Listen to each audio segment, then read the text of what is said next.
Wow, thank you very much.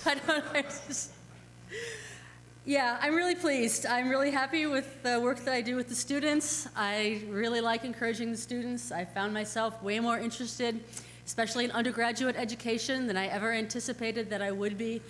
Not just in women, not just in physics, not just in science, but in undergraduate education as a whole. So I'm really pleased with this. I'm proud. Thank you very much.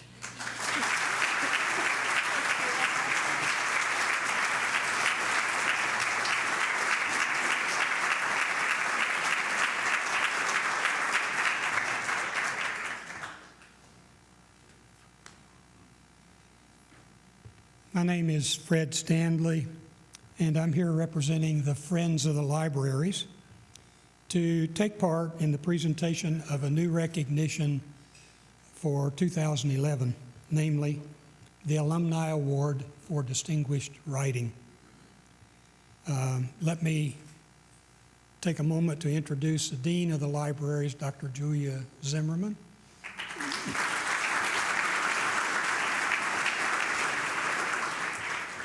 And you already have acquaintance with Scott Atwell. This new award is a collaboration between the Friends of the Libraries and the Alumni Association, and it recognizes a living and renowned graduate who has created a distinguished and influential body of published work. Our inaugural recipient is a novelist who took a page from his father's Pulitzer Prize-winning novel, but who has earned his own way onto the bestseller lists, and the video will show us more. After graduating with a degree in criminology from FSU in 1974, Jeff Shaara picked up where his father Michael left off and followed his dad's footsteps to the top of the literary world. After being approached about the possibility of continuing the story his father began, Shaara decided to sell his established business and begin writing. Years later, people write about him. To date, he has penned 10 consecutive New York Times bestsellers and is the only two-time recipient of the American Library Association's prestigious William Young Boyd Award for Excellence in Military Fiction. Among his numerous honors, he counts Florida State University's Artes Award, which he received in the year 2000. Now he adds another garnet and gold distinction to his resume. Please congratulate Jeff Shaara, the winner of the inaugural Alumni Award for Distinguished Writing.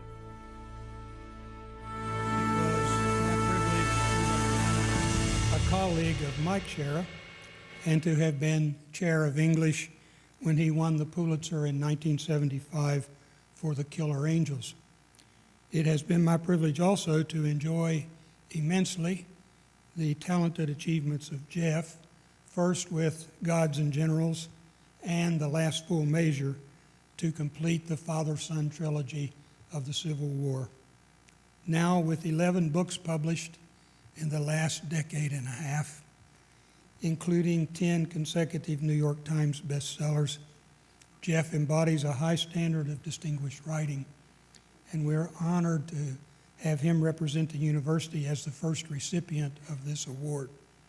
His name and that of all future winners will appear on a plaque to be placed in a conspicuous place in the library at the discretion of the dean. And in addition, the individual recipient will receive an award from the two organizations. I'm very pleased to announce Jeff Shaara as the recipient of the Alumni Award for Distinguished Writing.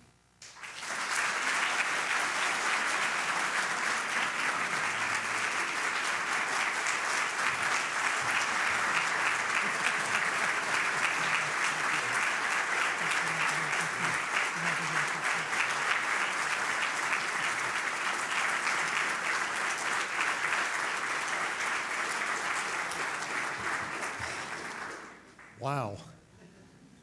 After 3 cups of coffee, that 5-minute thing wouldn't have been a problem anyway.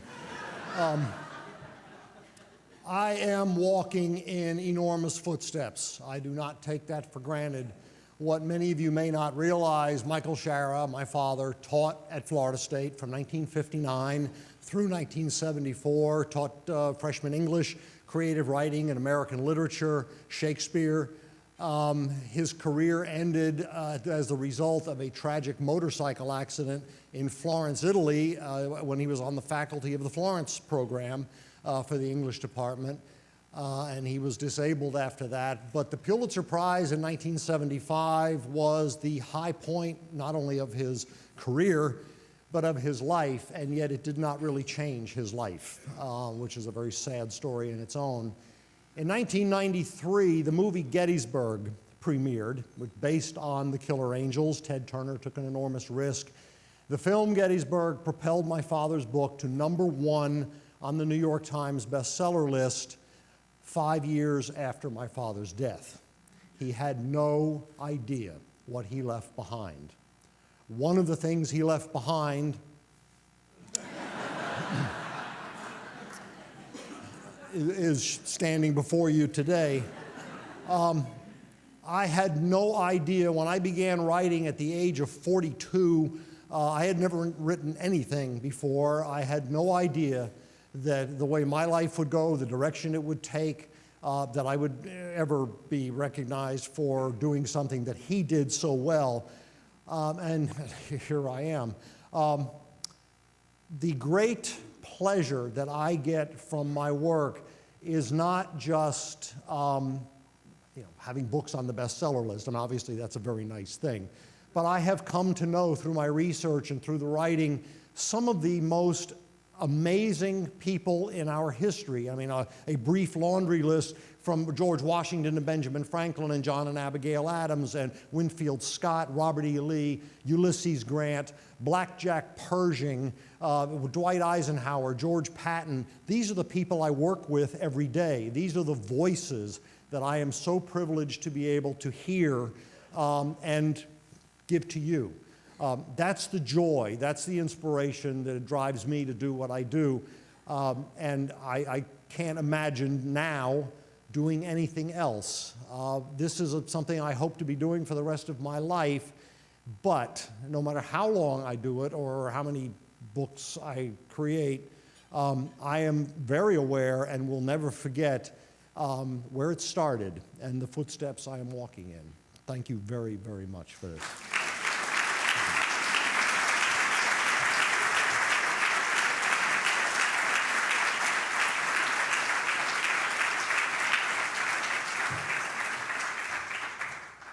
Good morning.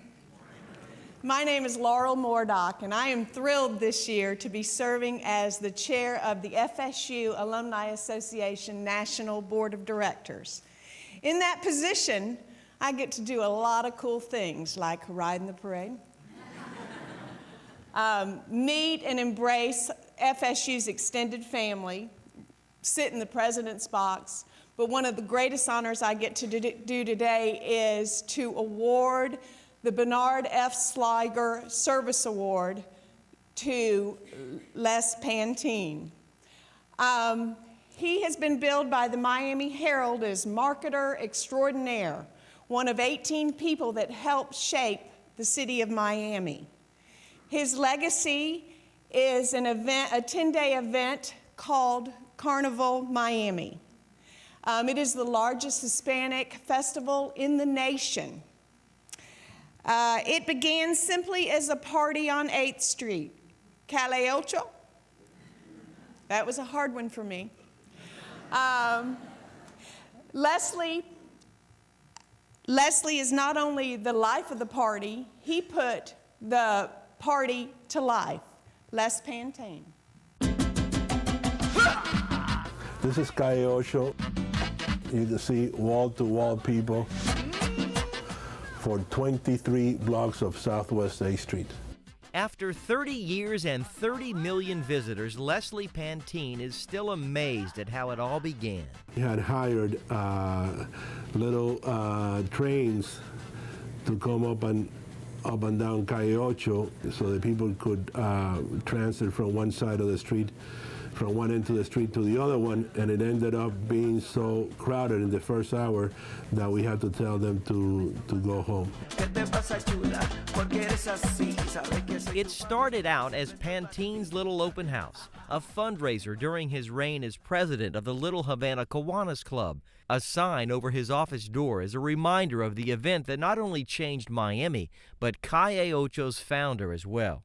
After I got involved in Calle Ocho and the Kiwanis Club of Little Havana, people asked me to get involved in this event or help them out of there, and slowly I started to drift out of the insurance business and formed the PR agency in 1988. Do you want a bullet here? Now, through acquisitions and mergers, Pantene's PR firm is one of the largest in Florida. His office wall, a timeline of personal and professional success. Claude Pepper, the Pope, President Bush. Pantene's love for Miami is eclipsed only by his love for FSU, where he's served on the board of directors for Seminole Boosters, the FSU Foundation, and the Alumni Association, at one time simultaneously. I was much younger, so I could get up earlier on Saturday morning to go to the board meetings. Pantene's passion for giving back is a product of his upbringing, where his father was a trailblazer of Miami's Cuban-American community. The younger Pantene became the first Cuban-American to serve as president of the Orange Bowl Classic. Here's a check for $22 million that I signed to pay Nebraska and Tennessee when they played in my game. Most recently, Pantene served his alma mater as a member of the university's Board of Trustees, the pinnacle of volunteer work that began in the early years of the Bobby Bowden era. When I came to Florida State in 1976, two of the best kids we were after lived in Miami. So I had to find somebody down there that could help me. Now, back in those days, alumni could help you recruit. Now they can't. And so Les Pantene's name was given to me. So I spent a couple of weeks down there with him. He was single then, and I would stay in his apartment, and we would go out and visit prospects all day long. And he just devoted all of his time with me on that, you know. And really, when I left, he was probably one of the best friends I had from the Seminole Nation. My family had been pretty close to his family. I've known his children since they were babies, you know, coming up, graduating from Florida State. And again, of all the people I met, I don't know of anybody more trustworthy than Les Pantene, and a guy that I enjoyed more out of everybody than him. He's just one of the finest men I ever met. For his service to Florida State University and for the favorable light shown on his alma mater through works in the community, the Florida State University Alumni Association is proud to recognize Leslie Pantene with its highest honor, the Bernard F. Sliger Award.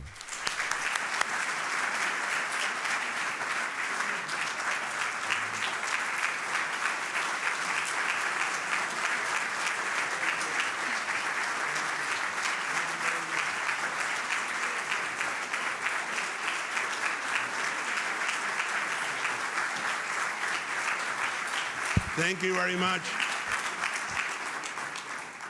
I had a 2-hour speech planned in Spanish, but I decided that my kids said, no, Dad, we need to go back to sleep. I want to thank, this is a great, great award. Before this, the only award I got before was in Cuba when I was in grade school, that I got 2 medals. 1 for attending class, 2 for attending mass. Both I was forced. Okay. I was super sick. My mother would go, Niño, go to school. You'll get cured up there. Don't worry. But I want to thank my family, my wife Martha, who got an award like this from her alma mater, Florida International University, to the whole Alumni Association. This is truly a high honor. I want to thank also the football game for beating Miami last week.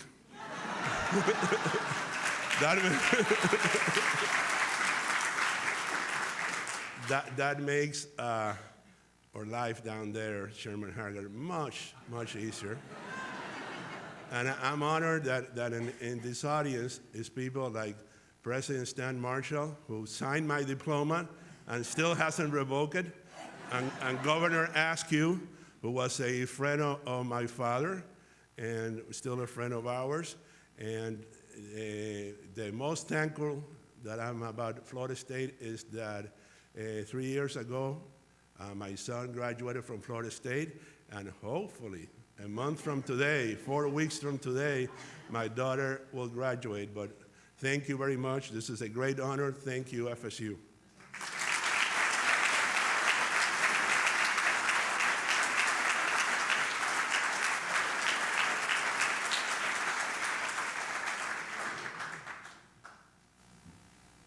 Good morning. My name is Stephen Fisher, and I am the past president for Florida State University's Circle of Omicron Delta Kappa. And as is tradition, it is my honor this morning to award our grad made good. This first grad made good is at the top of her profession and has carved a career as one of our nation's nursing leaders. She's Florida State's Florence Nightingale, if you will, and in fact has been awarded the prestigious Florence Nightingale Medal, the highest international honor given to nursing professionals by the International Committee of the Red Cross. A volunteer since college, she has been involved in Red Cross disaster relief efforts that include tornadoes that range from the Midwest to Hurricane Katrina to 9/11 and the tsunami in Indonesia. For a little bit more. Susan Hassmiller's efforts and impact are felt around our country and around the world. After earning a bachelor degree in nursing and a master's degree in health education from Florida State, Hassmiller rose through the ranks into the top of her field. A former educator at the University of Nebraska and George Mason University, she is currently the senior advisor for nursing at the Robert Wood Johnson Foundation, where her responsibilities include shaping and leading the foundation's strategies to address the nation's nursing and nursing faculty shortages. She's also the national director for the Future of Nursing, Campaign for Action, a 50-state effort to build nurse-based approaches for transforming the way Americans receive health care. Her commitment to the cause is extensive. She's involved in the American Red Cross's National Nursing Committee, is chair-elect of the Central New Jersey Red Cross, is a fellow of the American Academy of Nursing, and a member of the Joint Commission on Accreditation of Healthcare Organizations' National Nurse Advisory Council. Her list of accolades is just as impressive. She has been honored with numerous awards, including the aforementioned Florence Nightingale Medal. To the list of distinguished honors, today we add one more. Please congratulate Susan Hassmiller. FSU classes of 1977 and 1979